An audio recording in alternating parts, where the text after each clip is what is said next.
Hello friends, welcome to tech creations. आज की इस वीडियो में हम बात करने वाले हैं क्लास 12 बिजनेस स्टडीज़ की बेस्ट रेफरेंस बुक के बारे में।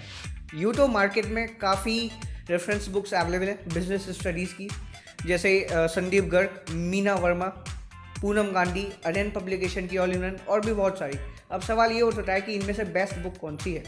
दोस्तों, मेरा मानना ये है कि अगर आप NCERT को अच्छे से पढ़ लो तो किसी भी रेफरेंस बुक की कोई नीड नहीं है, क्योंकि NCERT की थ्योरी सबसे अच्छी है और जितनी भी रेफरेंस बुक होती हैं वो उसी के थ्योरी के इर्द गिर्द घूमती हैं।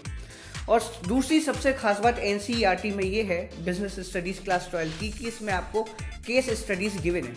जैसा कि जो CBSE का पैटर्न है बिजनेस स्टडीज़ एग्ज़ाम का, वो ये है कि अब डायरेक्ट क्वेश्चंस कम पूछे जाते हैं और केस स्टडीज़ के क्वेश्चंस ज़्यादा पूछे जाते हैं। तो NCERT पढ़ने का फ़ायदा ये होगा कि आप केस स्टडीज़ को समझ लोगे और आपकी अच्छी खासी प्रैक्टिस हो जाएगी केस स्टडीज़ की। लेकिन अगर आप NCERT की थ्योरी से फेमिलियर नहीं हो पा रहे, आपको एक रेफरेंस बुक चाहिए, तो मैं आपको सजेस्ट करूंगा कि आप पूनम गांधी के साथ जाएं। तो आइए इस वीडियो में हम करते हैं Poonam Gandhi by VK publication book का रिव्यू और कंटेंट एनालिसिस।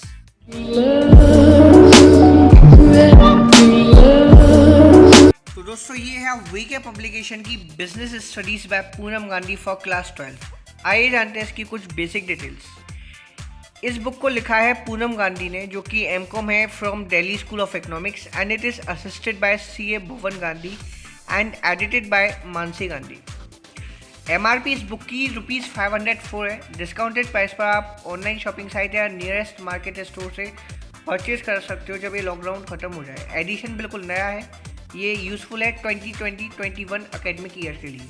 बात की जाएगा इस बुक के कंटेंट्स की, तो पार्ट ए है इसमें principles and functions of management, जिसमें पहला चैप्टर है nature and significance of management, दूसरा चैप्टर है प्रिंसिपल्स ऑफ मैनेजमेंट, तीसरा है बिजनेस एनवायरनमेंट, फोर्थ चैप्टर इसमें प्लानिंग, फिफ्थ है ऑर्गेनाइजिंग, सिक्स्थ है स्टाफिंग, सेवन चैप्टर इसमें डायरेक्टिंग, एट है कंट्रोलिंग। पार्ट बी है इसमें बिजनेस फाइनेंस एंड मार्केटिंग, इसमें 9 चैप्टर है फाइनेंशियल मैनेजमेंट, 10 चैप्टर है इस बुक का financial market, 11th marketing management, 12th consumer protection. फिर उसके बाद आपको मिलेंगे CBSE sample question paper 2020 solve और प्रोजेक्ट में। तो आइए सबसे पहले चैप्टर को देख लेते हैं। और ये सिलेबस है जो CBSE ने प्रिस्क्राइब किया है बिजनेस स्टडीज क्लास 12 के लिए। Part A principles and functions of management. पहला चैप्टर इसमें nature and significance of management. इसमें सबसे पहले आपको इंट्रोडक्शन मिलेगा कि ये मैनेजमेंट होता क्या है। फिर उसके बाद आपको जो मॉडर्न कॉन्सेप्ट है मैनेजमेंट के, जो डेफिनेशन है वो मिलेंगी कि management is a process of getting things done with the aim of achieving goals effectively and efficiently. इस बुक की सबसे ज़्यादा खास बात जो आप देख पाएंगे वो है विजुअलाइजेशन और चैप्टर डिवीज़न। चैप्टर को इन्होंने इतने अच्छे से डिवाइड किया है कि आप टॉपिक वाइज ईजिली आप इस चैप्टर को मेमोराइज कर सकते हो। और विजुअलाइजेशन की तो बात ही अलग है। विजुअलाइजेशन इस बुक की काफ़ी अच्छी है।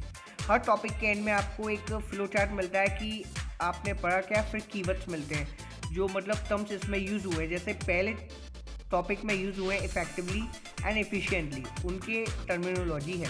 फिर उसके बाद आपको मिलते हैं MCQs और केस स्टडीज़।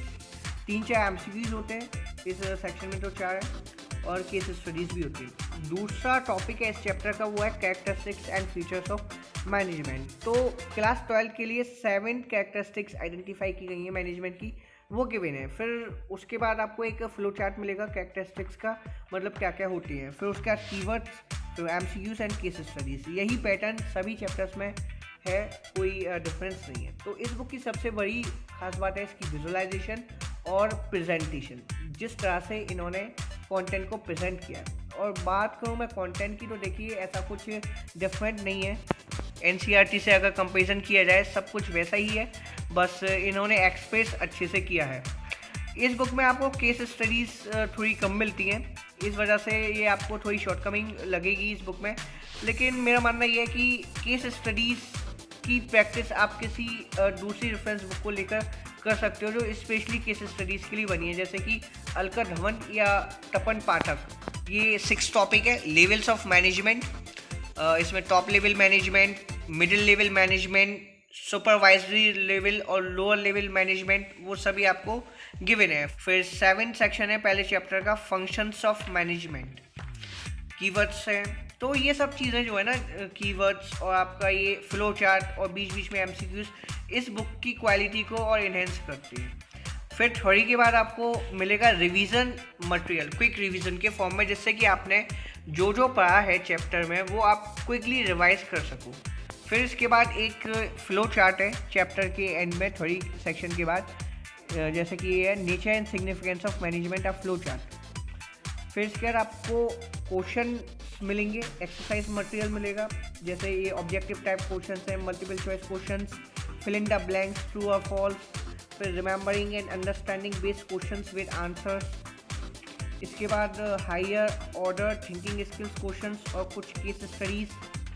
फिर आपको गाइडलाइंस टू एनसीईआरटी क्वेश्चंस, जो एनसीईआरटी क्वेश्चंस हैं उनकी गाइडलाइंस, इसमें सॉल्यूशन नहीं गिवन है, जो मुझे सबसे अच्छी चीज़ लगी, क्योंकि जो आमतौर पर रेफरेंस बुक होती है वो एनसीईआरटी की सॉल्यूशन दे देती हैं। फिर इसमें टेस्ट योरसेल्फ, यानी कि ये सेल्फ प्रैक्टिस मटेरियल है। तो वाइड वैरायटी ऑफ क्वेश्चंस आपको इसमें मिलते हैं अपार्ट फ्रॉम रीडिंग मटेरियल। लेकिन केस स्टडीज़ के लिए मैं आपको रिकमेंड करूँगा कि अगर आप एनसीईआरटी पढ़ रहे हो तो इवन इस बुक तक की नीड नहीं है थ्योरी के लिए, एनसीईआरटी काफ़ी है। लेकिन अगर आप एनसीईआरटी से नहीं समझ पाए, आपको एनसीईआरटी नहीं पढ़नी, तो पूनम गांधी के साथ आप अलका धवन या तपन पाठक की केस स्टडीज़ की कोई भी बुक ले सकते हो, जिससे कि आपको अच्छी खासी प्रैक्टिस हो जाए। ये दूसरा चैप्टर है प्रिंसिपल्स ऑफ मैनेजमेंट। उम्मीद करता हूँ आपको आइडिया लग गया होगा इस बुक के बारे में, और मैं यही कहना चाहूँगा कि ये बुक काफ़ी अच्छी है। और भी बुक आती हैं लाइक संदीप गर्ग, मीना वर्मा, आर्यन पब्लिकेशन की ऑल इन वन, और भी किसी भी पब्लिकेशन की हो सकती है। लेकिन मैं इन सभी बुक्स में से आपको सजेस्ट करूँगा आप पूनम गांधी के साथ जाएँ। इन्होंने बहुत अच्छे से कंटेंट प्रेजेंट किया है और आप आसानी से इस बुक को पढ़ लोगे अगर आप एनसीईआरटी नहीं पढ़ पाए। फिलहाल वीडियो में इतना ही। अगर वीडियो पसंद आई हो और इस बुक को लेकर कोई आपको जानकारी मिली हो तो प्लीज़ एक लाइक कर दीजिएगा, चैनल सब्सक्राइब कर लीजिएगा, ताकि ऐसी वीडियोस मैं आपके लिए बनाता रहूं। और दोस्तों के साथ तो ये वीडियो ज़रूर शेयर कर दीजिएगा ताकि उनको उनके एकेडमिक ईयर में मदद मिले। Thank you for watching the video. जय हिंद, वंदे मातरम।